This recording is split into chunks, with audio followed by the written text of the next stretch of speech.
নমস্কাৰ, আজি হৈছে 16 জুলাই। অসমৰ লগতে ভাৰতৰ বিভিন্ন প্ৰান্তৰ পৰা আজি ৰাতিপুৱাৰ কেইবাটাও খবৰ আহি পৰিছে। এই মুহূৰ্তত জনাইছোঁ আজিৰ প্ৰথমটো খবৰ। অসমত নিষিদ্ধ হ'ব নেকি নেমচুৰ নিচিনা সংগঠনক বেন কৰক। নেমচুৰ সভাপতি বদৰুল ইছলাম মুছাৰো সভাপতি আছিল আৰু তেনেকুৱা সংগঠনক নিষিদ্ধ কৰিব লাগে।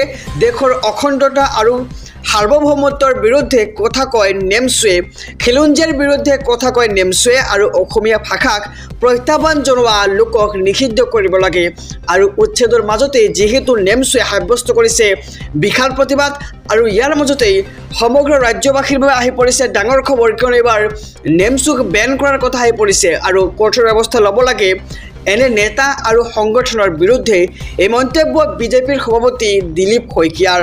আৰু নেমচুৰ নিচিনা সংগঠনক বেন কৰক। নেমচুৰ সভাপতি বদৰুল ইছলাম মুছাৰো সভাপতি আছিল আৰু তেনেকুৱা সংগঠনক নিষিদ্ধ কৰিব লাগে। এই মুহূৰ্তত জনাইছোঁ আজিৰ দ্বিতীয় নম্বৰ খবৰটো। ৰাজ্যত চলি থকা উচ্ছেদক লৈ ৰাজ্যৰ মুখ্যমন্ত্ৰী ডক্টৰ হিমন্ত বিশ্ব শৰ্মাৰ বৃহৎ ঘোষণা। সময় থাকোঁতেই প্ৰতিজন অসমীয়াই সজাগ হওক, অন্যথা অদূৰ ভৱিষ্যতে ভীষণ সংকটত ভুগিব অসমীয়া জাতি। এই মন্তব্য ৰাজ্যৰ মুখ্যমন্ত্ৰী ডক্টৰ হিমন্ত বিশ্ব শৰ্মাৰ। অসমৰ জনগাঁথনি সলনি কৰাৰ পৰিকল্পনা কৰিছে একাংশই আৰু জনগাঁথনি পৰিৱৰ্তনৰ জৰিয়তে অসমীয়াক সংখ্যালঘু কৰাৰ চক্ৰান্ত। ইয়াৰ বিৰুদ্ধে চৰকাৰে চলাই যাব ধাৰাবাহিক অভিযান। বৰ্তমানলৈ 1,19,448 বিঘা ভূমি বেদখল মুক্ত কৰা হৈছে আৰু লেণ্ড জেহাদ ৰোধ কৰাৰ বাবে চৰকাৰৰ এই বৃহৎ পদক্ষেপ।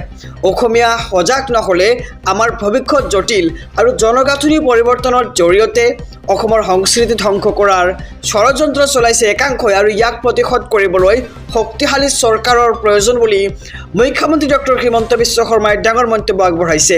আৰু অবৈধ বেদখলকাৰীক কোনোপধ্যেই ৰেহাই দিয়া নহ'ব।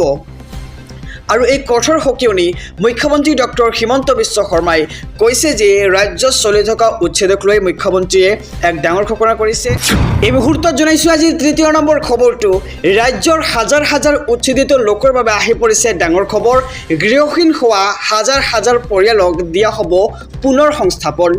চৰ অঞ্চলত প্ৰতিজন উচ্ছেদিত সংস্থাপনৰ ব্যৱস্থা কৰি দিব চৰকাৰে আৰু 1971 পূৰ্বে অহা প্ৰতিজন মুছলমানক দিয়া হ'ব চৰ অঞ্চলৰ ভূমি। লগতে জিলা আয়ুক্তৰ ওচৰত আবেদন কৰিলে চৰকাৰে কৰি দিব পুনৰ সংস্থাপনৰ ব্যৱস্থা। ৰাজ্যত চলি থকা বৃহৎ উচ্ছেদ অভিযানৰ মাজতেই মুখ্যমন্ত্ৰী ডক্টৰ হিমন্ত বিশ্ব শৰ্মাৰ ডাঙৰ ঘোষণা। হাজাৰ হাজাৰ উচ্ছেদিত লোকৰ বাবে আহি পৰিছে ডাঙৰ খবৰ। গৃহহীন হোৱা হাজাৰ হাজাৰ পৰিয়ালক দিয়া হ'ব পুনৰ সংস্থাপন। আহিছোঁ পৰৱৰ্তী খবৰৰ মাজলৈ। এইবাৰ মন্দিৰৰ ভূমিত চলিল বুলডোজাৰ। মাটি বেদখলকাৰী কোনো লোক হাৰি নাযাব। এইবাৰ হাটশিঙিমাৰীৰ কুচনিমাৰাত চলিল বৃহৎ উচ্ছেদ অভিযান আৰু আয়ুষ্মান আৰোগ্য মন্দিৰৰ মাটি বেদখল কৰিছিল একাংশই।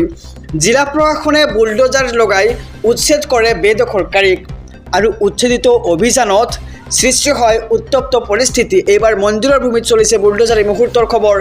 SB অসম মিডিয়াৰ সমুদৰ্শকৰ বাবে মাটি বেদখলকাৰী কোনো লোক হাৰি নাযাব। আৰু এইবাৰ হাটশিঙিমাৰীৰ কুচনিমাৰাত চলিল বৃহৎ উচ্ছেদ অভিযান।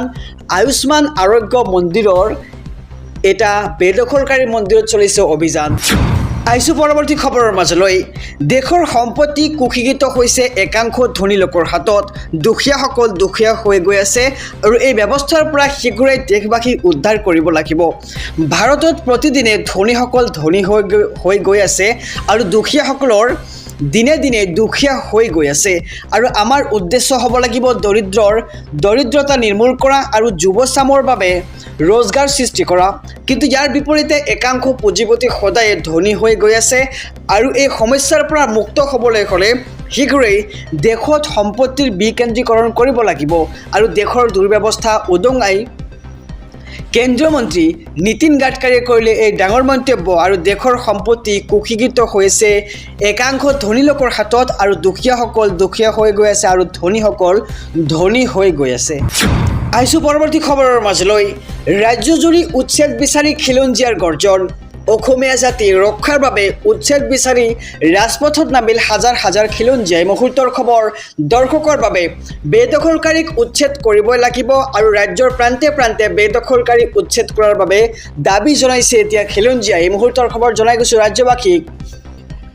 ৰাজ্যৰ চৰকাৰী ভূমি সংৰক্ষিত বনাঞ্চল পিজিআৰ ভিজিআৰত হৈ থকা বেদখল উচ্ছেদ কৰাৰ দাবীত এইবাৰ তীব্ৰ প্ৰতিবাদ আৰু উচ্ছেদ কৰাৰ বাবে মুখ্যমন্ত্ৰী ডক্টৰ হিমন্ত বিশ্ব শৰ্মাক ধন্যবাদ জনাইছে খিলঞ্জীয়াৰ তৰফৰ পৰা আৰু ৰাজ্যজুৰি উচ্ছেদ বিচাৰি খিলঞ্জীয়াৰ গৰ্জন আৰু অসমীয়া জাতি ৰক্ষাৰ বাবে উচ্ছেদ বিচাৰি ৰাজপথত নামিল হাজাৰ হাজাৰ খিলঞ্জীয়া। বেদখলকাৰীক উচ্ছেদ কৰিবই লাগিব আৰু ৰাজ্যৰ প্ৰান্তে প্ৰান্তে বেদখলকাৰী উচ্ছেদ কৰাৰ দাবী খিলঞ্জীয়াৰ আৰু ৰাজ্যজুৰি চৰকাৰী ভূমি সংৰক্ষিত বনাঞ্চল পিজিআৰ ভিজিআৰত হৈ থকা বেদখল উচ্ছেদ কৰাৰ বাবে দাবী জনাইছে খিলঞ্জীয়াই। আহিছোঁ অন্য এক খবৰৰ মাজলৈ। খবৰটো দিয়াৰ আগতে যদিহে আপুনি চেনেলটোত নতুন তেন্তে ছাবস্ক্ৰাইব কৰক আৰু যদিহে এতিয়ালৈকে ভিডিঅ'টোত লাইক কৰা নাই লাইক দি পৰৱৰ্তী ভিডিঅ' বনাবলৈ উৎসাহ দি যাওক। কাইলৈ দিল্লী কঁপাব অসমৰ শ শ মুছলমানে। মুছলমানৰ ওপৰত অত্যাচাৰ চলোৱাৰ অভিযোগ তুলি সাব্যস্ত কৰিব প্ৰতিবাদ। ৰেলৰ পৰাই চৰকাৰলৈ কঠোৰ বাৰ্তা আমচুৰ। গাদী ৰক্ষা কৰিবলৈ মুছলমানৰ ওপৰত বুলডোজাৰ চলাইছে হিমন্ত বিশ্ব শৰ্মাৰ বিজেপি চৰকাৰখনে আৰু মুছলমান শিক্ষাৰ্থীক শিক্ষাৰ অধিকাৰৰ পৰা বঞ্চিত কৰিছে এইখন চৰকাৰে আৰু অসম চৰকাৰৰ অমানৱীয় উচ্ছেদ সমগ্ৰ দেশকে জনোৱাৰ লক্ষ্য এইবাৰ আমচুৰ আৰু দিল্লীৰ প্ৰতিবাদৰ পিছতেই অসমতো ধাৰাবাহিক প্ৰতিবাদ কৰাৰ হুংকাৰ আমচুৰ। মানৱ অধিকাৰ উলংঘা কৰি মুছলমানৰ ওপৰত বৰ্বৰতা দেখুৱাইছে চৰকাৰে আৰু মুছলমানক জন্তুৰ দৰে ব্যৱহাৰ নকৰিবলৈ মুখ্যমন্ত্ৰীক সকীয়নি আমচুৰ নেতৃত্বৰ ফালৰ পৰা আৰু আমচু আন্দোলনক লৈ সকীয়নি দিছিল মুখ্যমন্ত্ৰী ডক্টৰ হিমন্ত বিশ্ব শৰ্মাই। আমচুৱে জংগী আন্দোলন কৰিলে জংগী ব্যৱস্থা লোৱাৰ হুংকাৰ দিছিল মুখ্যমন্ত্ৰী ডক্টৰ হিমন্ত বিশ্ব শৰ্মাই আৰু মুখ্যমন্ত্ৰীক চেলেঞ্জ দি আমচুৰ বৃহৎ প্ৰতিবাদী কাৰ্যসূচী কাইলৈ অৰ্থাৎ আজি দিল্লী কঁপাব অসমৰ শ শ মুছলমানে আৰু মুছলমানৰ ওপৰত অত্যাচাৰ চলোৱাৰ অভিযোগ তুলি সাব্যস্ত কৰিব বিশাল প্ৰতিবাদ।